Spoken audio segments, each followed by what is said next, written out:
누가복음 5장 1절부터 11절까지 말씀.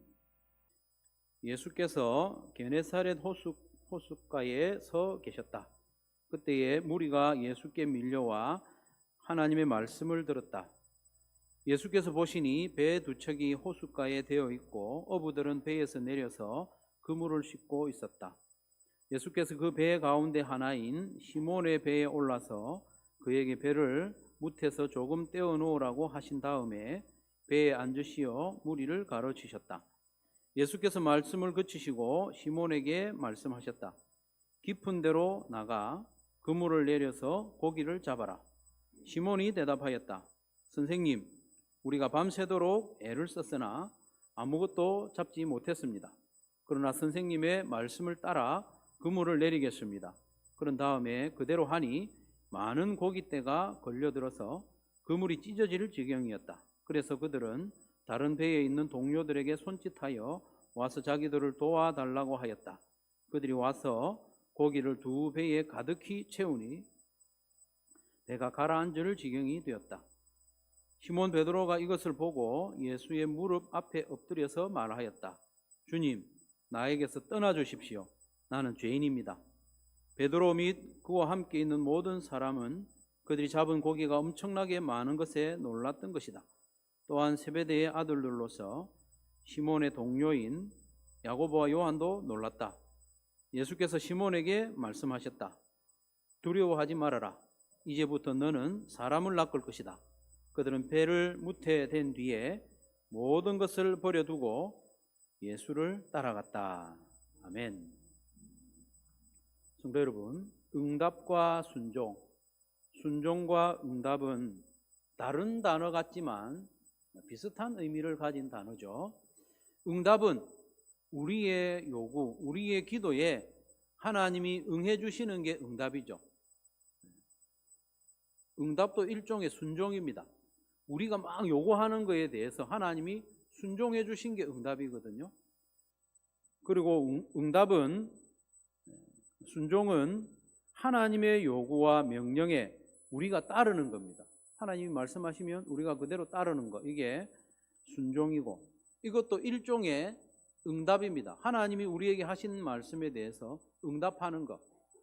다만 응답은 하나님께 어울리는 단어이고 순종은 피조물인 우리에게 어울리는 단어이기 때문에 구분해서 사용하는 거죠.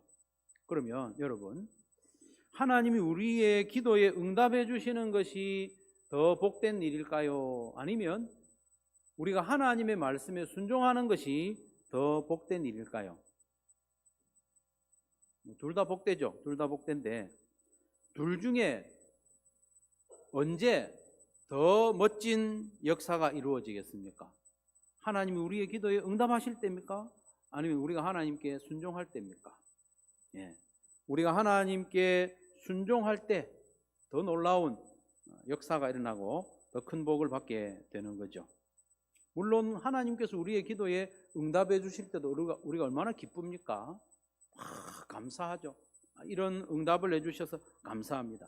그러나 우리가 하나님께 순종할 때 더 좋은 일이 생기고 더 큰 복이고 하나님의 뜻이 더 크게 일어난다. 그렇기 때문에 우리는 하나님이 나의 기도에 응답해 주시기를 사모하는 것보다 내가 하나님의 말씀에 순종하기를 더 바라고 애쓰는 저와 여러분 되시기를 주님의 이름으로 축원합니다. 오늘 본문에 나오는 시몬은 베드로의 이전 이름이죠. 시몬이나 베드로나 같은 사람입니다. 혼용해서 쓰도록 하겠습니다. 시몬의 경우를 통해서 우리도 순종을 배워 기도 응답보다 더 큰 복, 순종함으로 받는 복을 누리는 저와 여러분 되시기를 바랍니다. 오늘 본문의 일은 게네사렛 호숫가에서 있었던 일이다. 이렇게 1절에 말씀하고 있죠. 게네사렛 호수. 이건 또 무슨 호수인가? 갈릴리 바다의 다른 이름입니다. 사진을 한번 보시면 갈릴리 바다는요, 성경에 보면 한 4가지 정도로 이름이 나와요. 갈릴리 바다, 두 번째로는 긴네렛 바다, 세 번째로는 게네사렛 호수, 네 번째로는 디베라 바다 이렇게 되어 있습니다. 여러분 갈릴리 바다라는 것은 저 호수가 갈릴리 지역에 있으니까 갈릴리 바다라 불렸고, 두 번째로는 긴네렛 바다 이렇게 불리는데, 긴네렛은 하프라는 뜻이거든요. 하프, 악기. 방금 지도를 보셔서 아시겠지만 갈릴리 호수가 마치 하프처럼 생겼어요. 그래서 하프 닮은 호수 이렇게 불리기도 하고요. 게네사렛 호수라는 것은 여러분 저 호수의 북서쪽에 보면 게네사렛이라는 유명한 도시가 있어요. 그걸 이름 따서 게네사렛 호수다. 좀 밑으로 내려오면 남서쪽에 보면 디베랴라는 도시가 있어요. 티베리우스라는 황제의 이름을 따가지고 만든 도시가 유명한 도시거든요.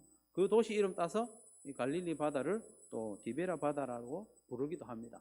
어쨌든 예수님이 게네사렛 도시 근처에 있었던 모양이죠. 그때 아침 일찍부터 많은 무리가 예수님께 몰려와서 말씀을 듣기를 원했습니다. 사람들이 몰려와가지고 바닷가에서 호숫가에서 막 밀고 땡기고 하니까 좀 위험하잖아요. 마침 그때 그물질을 하고 또 그물을 싣고 있는 어부들과 두 척의 배가 있었다고 그래요. 그래서 예수님은 두 배 중에 하나인 시몬의 배에 올라가지고 말씀을 가르치기 원하셨어요. 마치 배를 연단처럼 이렇게 무리들하고 조금 떨어져 있으면, 물이 조금이라도 있으면 안정적으로 말씀을 가르칠 수 있으니까. 그래서 배에 올라가지고 여기서 예수님이 첫 번째 말씀하시고 베드로가 첫 번째 순종하는 장면이 나오는데, 3절에 보시면 3절 같이 한번 읽겠습니다. 시작.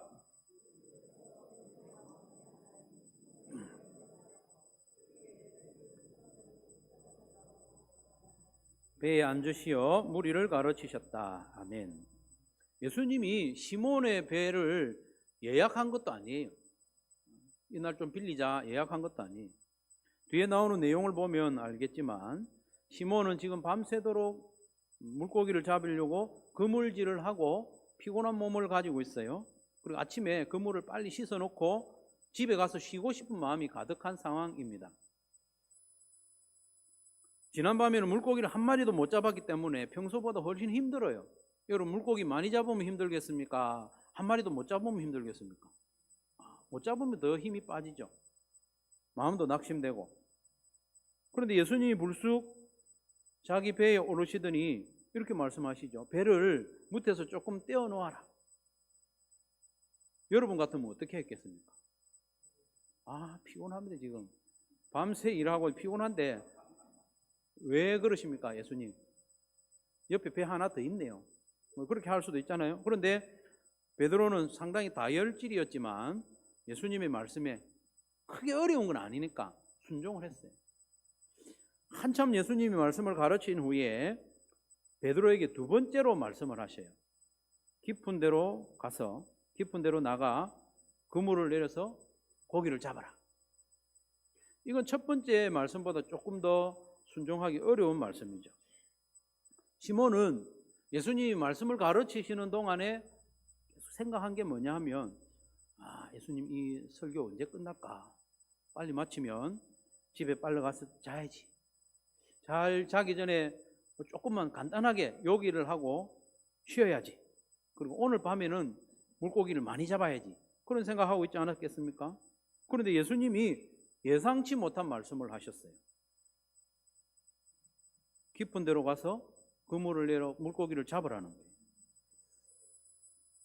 갈릴리 바다에서는 낮에 물고기가 잘 잡히겠습니까? 밤에 물고기가 잘 잡히겠습니까? 네.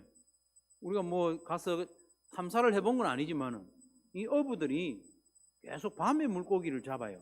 그렇다면 밤에 물고기가 잘 잡힌다는 걸 우리가 알 수 있죠. 그래서 대부분의 어부들은 대대로 밤에 그물질을 했습니다. 지금 그물을 나가서 한 번이라도 더 던지면 어떻게 해야 됩니까? 물고기가 잡히든지 안 잡히든지 그물을 또 씻어야 돼요. 그리고 물고기가 잡히면 그게 더 큰 문제입니다, 여러분. 어부인 시몬이 밤새 한 마리도 못 잡았는데 목수 출신의 예수님이 시키는 대로 했더니 물고기가 잡혔다. 이거는 곤란한 일이죠. 망신스러운 일이죠. 그런데 시몬은 이번에도 순종하겠다고 그래요. 순종. 5절 말씀해 보면 시몬이 대답하였다. 선생님, 우리가 밤새도록 애를 썼으나 아무것도 잡지 못했습니다. 한 마리도 못 잡았습니다. 그러나 선생님의 말씀을 따라서, 선생님이 말씀하시니까 말씀을 따라서 그물을 내리겠습니다. 그렇게 순종하여 그물을 내렸더니 베드로는 평생 한 번도 경험하지 못할 만큼 많은 물고기를 잡았습니다. 어느 정도로 많이 잡았느냐? 그물이 찢어질 정도로. 여러분 그렇게 한번 잡아보셨어요? 그물이 찢어질 정도로. 급하게 동료들을 불러가지고 2배의 잡은 물고기를 나누어 실었는데 배가 가라앉을 지경이었다는 거예요. 여러분 이 장면을 한번 상상해 보십시오. 배가 2개가 쫙 오는데 배가 가라앉으려고 찰랑찰랑찰랑 물이 조금씩 넘치고 물고기가 너무 많이 잡힌 거예요. 놀라운 기적을 경험한 시몬 베드로는 예수님 무릎 앞에 엎드려서 이렇게 고백했습니다. 주님, 나에게서 떠나주십시오. 나는 죄인입니다. 우리 같으면 예수님한테 뭐라고 하겠습니까? 예수님, 동업합시다. 동업합시다, 동업. 5대5, 5대5. 예수님은 그물 안 쳐도 됩니다. 뭐 그렇게 했겠죠. 그러나 시몬은 이 놀라운 기적을 경험하면서 이분은 신적인 존재구나. 그걸 경험적으로 알게 된 겁니다. 그래서 주님, 나를 떠나십시오. 나는 죄인입니다. 마치 이사야가 하나님의 영광을 보고 바로다 나여 망하게 되었도다. 입술이 부족한 백성 가운데 살면서 거룩하신 하나님을 비웠도다. 두려워 떠는 것처럼. 그리고 시내산 자락에서 이스라엘 백성들이 하나님의 음성을 직접 듣고 모세 당신이 우리한테 간접적으로 말해주시오. 우리가 하나님의 음성을 직접 들으면 우리가 죽을 것 같습니다. 그런 신앙의 고백인 거죠. 베드로가 주님, 나를 떠나십시오. 나는 죄인입니다. 그렇게 간구를 했어요. 그런데 자기를 떠나달라는 부탁을 했는데 예수님은 오히려 3번째 명령을 합니다. 3번째 명령. 나를 따라오너라. 3번째 명령을 하시요. 10절에 보면 두려워하지 말아라. 이제부터 너는 사람을 낚을 것이다. 사람을 취할 것이다. 병행 본문인 마태복음 4장 16절에 보면 나를 따라오너라. 나는 너희를 사람을 낚는 업으로 삼겠다. 지금까지 시몬은, 베드로는 물고기 잡는 일을 하면서 살았어요. 물고기 잡는 일이 천하다거나 뭐 중요하지 않다는 말이 아닙니다. 그런 일을 하고 살았다는 거예요. 그런데 예수님이 너 이제 나를 따라오너라. 그러면 이제는 사람을 취하여 하나님께 올려드리는 그런 사람 낚는 어부가 되게 해주겠다는 거예요. 예수님의 이 3번째 명령에 베드로를 비롯해서 베드로의 동생 안드레 그리고 야고보와 요한은 배를 무태된 뒤에 모든 것을 버려두고 예수님을 따라갔다. 언제 따라갔느냐? 배를 무태된 뒤에. 배를 처분하고 따라간 것도 아니에요. 배를 처분하고 따라간 것도 아니고 배를 무태된 뒤에 내버려 두고 배만 내버려 둔 게 아니라 가족들까지도 뒤로 하고 예수님을 따라간 거예요. 너무 매정한 거 아닌가 이렇게 생각할 수도 있습니다. 그러나 여러분, 주님의 부르심은 내 인간관계에서 해야 할 도리보다 앞서는 거예요. 더 높은 겁니다. 가족을 등한히 하라는 게 아니고 주님의 부르심이 더 중요하다는 겁니다. 그걸 보여주는 거죠. 이처럼 시몬 베드로는 예수님의 말씀과 명령에 차례차례 3번 순종하는 모습을 우리에게 보여주고 있습니다. 그러면 베드로가 예수님의 말씀에 순종할 때 어떤 대가를 치렀는지 좀 살펴볼 필요가 있잖아요. 그리고 순종했을 때 어떤 복을 받았는지 우리가 살펴보면 우리도 베드로처럼 순종할 건가 안 할 건가 판단이 생기지 않겠습니까? 첫 번째, 예수님이 배를 무태서 조금 떼어놓으라는 말씀을 하셨을 때 시몬이 이 말씀에 순종하기 위해서 어떤 대가를 치러야 했습니까? 큰 건 아니지만 뭔가 대가를 치러야 했어요. 어떤 대가를 치렀습니까? 지금 가서 쉬어야 돼요, 베드로는. 여러분 야간 근무를 해보신 분은 알겠지만 아침이 되면 많이 피곤합니다. 저도 예전에 방위 받을 때 밤새 누가 웃었습니까? 웃는 거는 내만 할 수 있는 거예요. 방위 받을 때 밤에 근무를 쓰거든요. 그러면 아침에 비몽사몽이 아침에 밥을 먹고 퇴근하라. 방위들은 아침에 퇴근을 하거든요.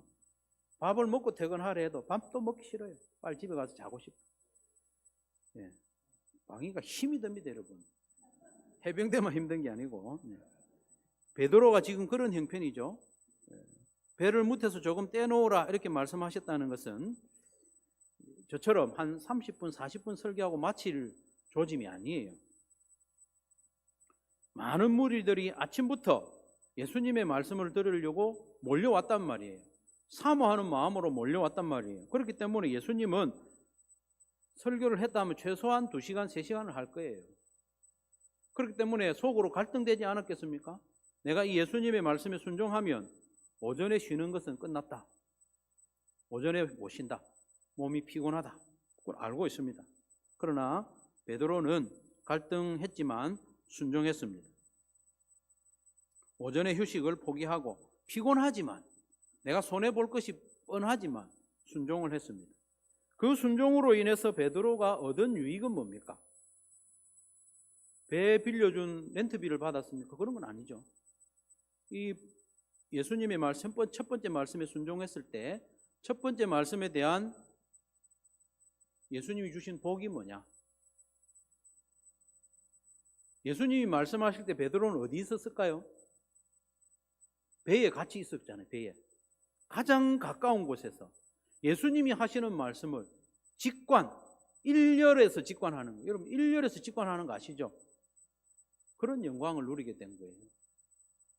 여러분 요즘 무슨 콘서트라든지 유명한 강사가 나오는 강연회에 가면 맨 앞줄에 좋은 자리에 앉으려면 수십만 원, 수백만 원을 내야 돼요. 베드로는 예수님께 순종함으로 하나님의 아들 예수님이 하시는 그 권위 있는 말씀, 능력 있는 말씀을 한 배에 앉아가지고 듣는 복을 받게 된 거예요. 오늘 만약에 예수님이 오셔가지고 설교를 하신다. 그러면 이 앞자리가 확 앞자리부터 차지 않겠습니까? 그렇죠? 베드로가 그런 영광을 누렸다. 두 번째, 예수님이 깊은 데로 나가 그물을 내려 고기를 잡으라 말씀하셨을 때 베드로가 이 말씀에 순종하기 위해서 어떤 대가를 치렀을까요? 첫 번째 말씀에는 오전의 휴식을 포기했어요. 이 두 번째 말씀에는 오전뿐만 아니라 오후에까지 휴식을 포기했어요. 대단한 일입니다. 그물을 다시 던지면 다시 씻어야 돼요. 오전에 오후에도 쉬기가 어려워요. 뿐만 아니라 갈릴리 바다에서 그물을 던지면서 자라온 이 어부 베드로의 자존심이 완전히 망가지는 거예요. 예수님은 저 나사렛 산골 출신이에요. 갈릴리에서 저 산을 몇 개 넘어가면 나사렛이라는 산골 동네가 나와요. 제가 가보니까 참 정말 산골이에요. 목수였어요. 예수님은 목수, 집 짓는 사람이었어요. 그래서 누가 봐도 이 예수님의 말씀은 이치에 안 맞습니다. 이치에 안 맞아요. 갈릴리 바다는 밤에 물고기가 잘 잡혀요. 이치에 안 맞아. 그리고 오랜 전통과도 맞지 않습니다. 대대로 이 어부들은 밤에 그물을 던졌습니다. 베드로도 지금까지 그런 경험을 해왔는데 경험과도 맞지 않습니다. 지금은 빨리 집에 가서 쉬는 게 자기의 건강에도 좋고 자기 가족들을 먹여 살리는 경제에도 좋습니다. 지난 밤에 한 마리도 못 잡았기 때문에 다음날 밤에는 꼭 많이 잡아야 되는, 만회를 해야 되는 그런 절박한 상황이지 않습니까? 그런 현실 가운데서 뼛속까지 어부인 베드로가 다른 일도 아니고 물고기 잡는 그 일에 목수의 말을 듣는다는 것은 자기의 자존심을 완전히 내려놓는 일입니다. 여러분, 우리 성도들 가운데 나름대로 전문직이 있잖아요. 전문직. 내가 누구보다 잘할 수 있는 그 일에 대해서 잘 모르는 사람이 옆에 와가지고 이래 하면 잘 된다, 저래 하면 잘 된다. 옆에서 훈수를 뜨면 듣고 싶겠습니까? 듣기가 싫어요. 이게 옳아 보여도 듣기가 싫어요. 베드로는 자존심을 다 내려놨어요. 자존심. 우리가 하나님의 말씀이나 또 하나님이 세우신 지도자의 말에 순종하지 못하는 이유 중에 큰 부분이 이 자존심 때문입니다. 자존심을 내려놓지 못하면 순종하기가 매우 어렵습니다. 그게 큰 일이든 작은 일이든 내 자존심을 내려놓지 않으면 순종하기가 매우 어렵습니다. 그러나 베드로는 자존심을 완전히 내려놨습니다. 내려놓고 예수님의 말씀에 순종을 하죠. 그 말씀에 순종하니까 베드로가 얻은 게 뭐예요? 어떤 복을 받았습니까? 물고기를 많이 얻었죠. 복을 받았어요. 그리고 예수님의 신적인 능력을 경험하지 않습니까?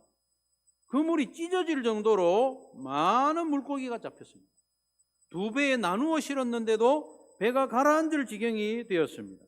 엄청나게 많은 물고기를 잡았어요. 여러분, 순종할 때 이런 경험을 할 수 있습니다. 순종할 때 경험을 할 수 있어요. 음식을 많이 차려 놓아도 보는 것만으로는 배가 안 부릅니다. 그렇지 않아요? 진수성찬을 한 10시간 쳐다보고 있으면 배가 부를까요? 안 부릅니다. 먹어야 돼요. 먹어야 돼요. 말씀에 순종해야 경험할 수 있습니다. 배가 부릅니다. 우리가 말씀을 듣고 은혜를 받았다고 해도 순종하지 않으면 머리로만 아는 것이고 순종해야 경험적으로 알게 되는 거죠. 베드로가요, 예수님의 말씀에 순종했더니 예수님의 능력이 얼마나 큰지 몸소 경험했잖아요. 신적인 능력을 경험하게 되는 거예요. 그런 영광을 누렸습니다. 세 번째로, 이 세 번째 단계의 순종은 모든 것을 걸어야만 하는 일이었습니다. 예수님께서 시몬에게 너 이제 물고기 잡는 일을 그만두고 나를 따라오너라. 내가 너를 사람 낚는 어부가 되게 하셨다는 거예요. 이건 인생을 걸어야 순종할 수 있는 거죠. 미리 말씀드리는데 하나님은 우리한테는 이런 명령 잘 안 해요. 너무 걱정하지 마세요. 너무 걱정하지 마세요. 하나님이 시도 때도 없이 너 있는 거 다 버려라. 너 직장도 내려놓고 가족도 등지고 나 따라오너라. 이렇게 명령을 잘 안 하셔요. 평생에 한 번, 두 번 정도 그때 하니까 그럴 때는 들으세요. 베드로는요, 자기 인생을 걸어야 순종할 수 있는 일이었어요. 가족들, 일상적인 안정적인 생활을 포기해야 순종할 수 있는 거죠. 인생의 방향과 목적을 완전히 예수님께 맡겨야만 순종할 수 있는 말씀이었습니다. 이는 마치 하나님이 아브라함을 부르실 때 하셨던 말씀하고 비견할 수 있어요.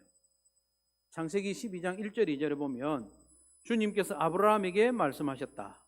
너는 네가 살고 있는 땅과 내가 난 곳과 너의 아버지의 집을 떠나서 내가 보여주는 땅으로 가거라.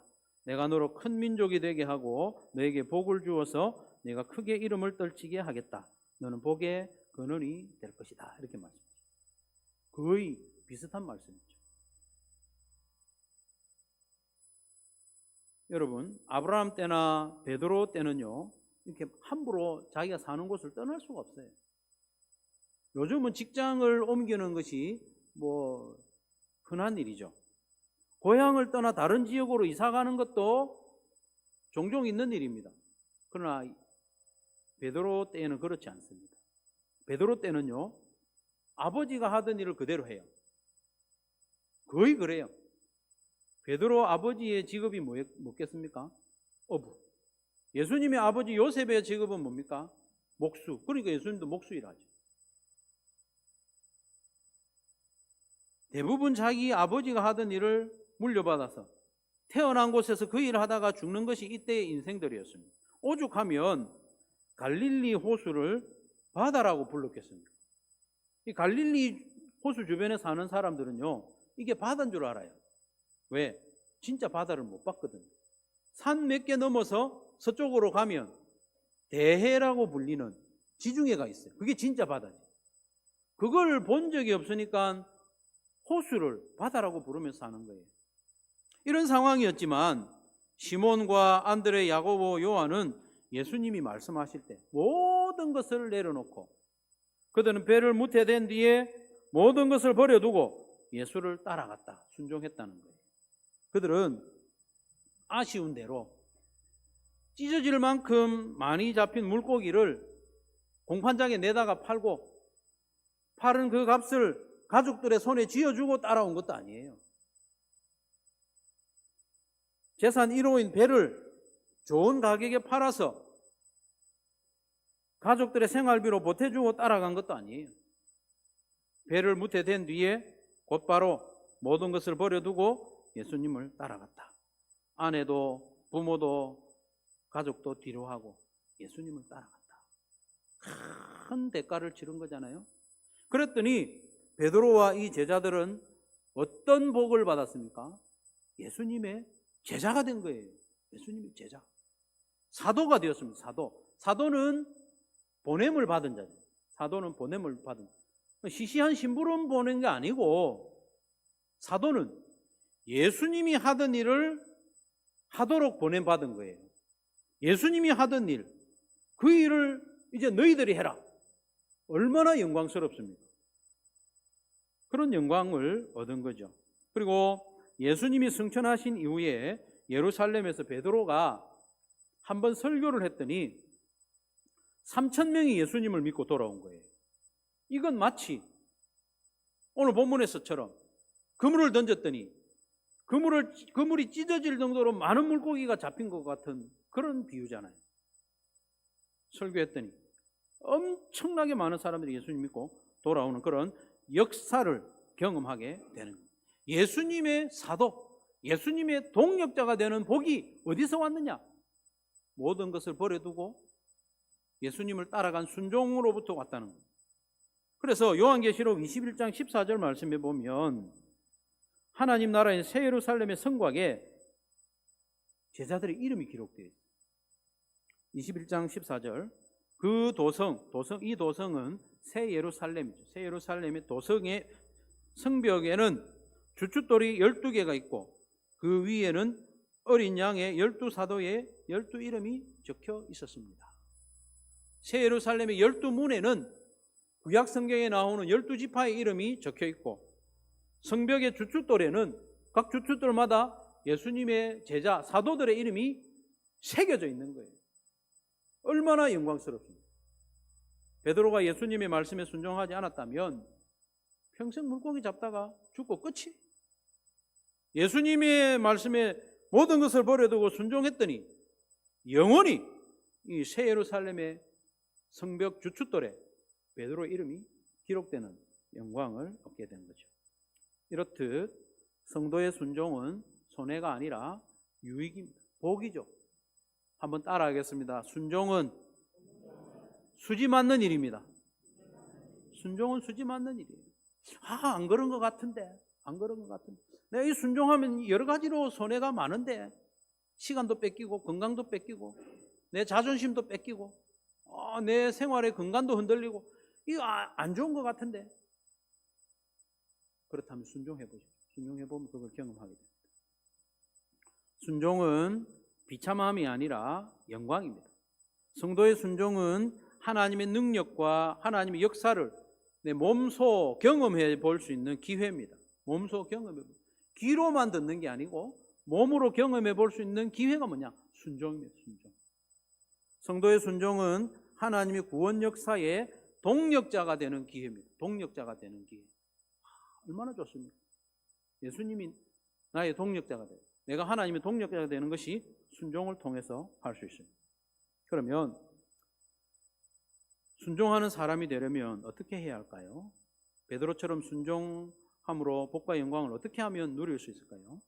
순종하는 사람이 되기 위해서는 첫 번째로 순종하면 나에게 유익하고 복이 된다고 믿어야 됩니다. 믿어야죠. 순종이 나에게 복이다. 기도 응답보다 순종이 나에게 더 큰 복이다. 이걸 믿어야지, 믿어야지. 믿어야 순종을 도전할 수 있습니다. 순종하면 손해가 될 것 같고, 내가 바보가 되는 것 같고, 내 존재의 근간이 사라질 것만 같지만 결코 그렇지 않습니다.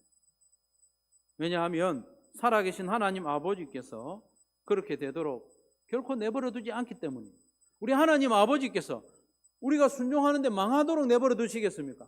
안 그렇습니다, 여러분. 부모라도 자식에게 뭔가 시켰어. 너 이렇게 해봐라. 부모가 볼 때 이렇게 하는 게 자녀에게 좋을 것 같아. 근데 웬걸 더 안 좋게 됐어. 부모가 시켰는데. 육신의 부모는 그럴 수 있습니다. 육신의 부모는 부모가 시킨 대로 했는데 잘 안 될 수 있잖아요. 그럼 부모는 아이고 뭐 잘 안 됐는갑다 이래 하고 입 닦습니까? 안 그렇잖아요. 어떻게 하든지 순종한 그 자녀에게 만회시켜 주는 거예요. 이 자식이 순종하다가 잘못됐네. 내가 회복시켜줘야지 하잖아요. 우리 하나님 아버지는 더 합니다. 하나님 아버지께서는 반드시 잘 되게 해주십니다. 순종하다가 망한 사람 없습니다. 순종하는 사람은 하나님께서 반드시 책임지시는 줄로 믿으시기를 바랍니다. 마태복음 6장 33절 잘 아시는 말씀인데 같이 한번 읽겠습니다. 시작.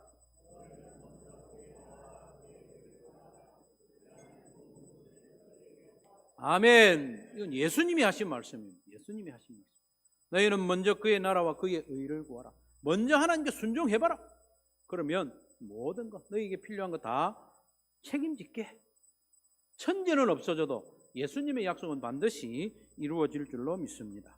중요한 것은 믿음으로 순종해야 이 말씀이 내 삶에서 경험될 수 있습니다. 두 번째로 순종하는 사람이 되기 위해서는 기꺼이 순종의 대가를 치러야 됩니다. 대가를 치러야 돼요. 순종은 반드시 나의 무엇인가를 내줘야 합니다. 마치 씨를 뿌리듯이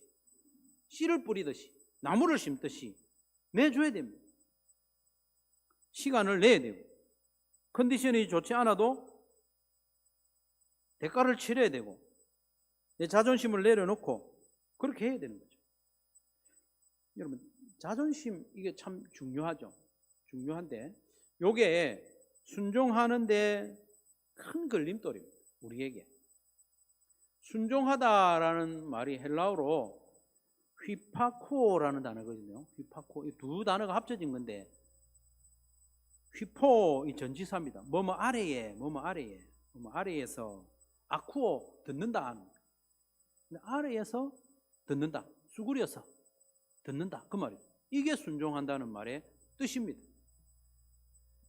목을 뻣뻣하게 해가지고는 순종이 안 돼요. 순종하는 사람이 되기 위해서 세 번째로 연습을 해야 됩니다. 연습. 작은 일부터 단순한 일부터 연습해야 됩니다. 우리가 하려고 마음먹으면 얼마든지 할 수 있는 게 많잖아요. 그렇죠? 그것부터 순종하는 연습을 하십시오. 할 수 있는 것도 안 하면서 예수님이 나타나셔가지고 내한테 큰 거 말씀하시면 내 순종하지. 그렇게 생각하지 마시고 지금 할 수 있는 것부터 순종하시고 한 단계씩 높여가는 것이 순서입니다. 작은 일에 순종하지 않는 사람은 큰 일에도 순종 못해요.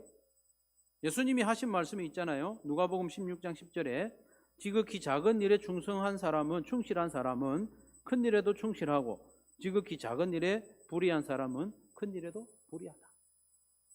여러분 지금까지 할 수 있는데 안 하고 있는 거 있잖아요. 그거부터 순종하십시오. 그거부터 순종하면 점점 높은 수준의 순종도 할 수 있습니다.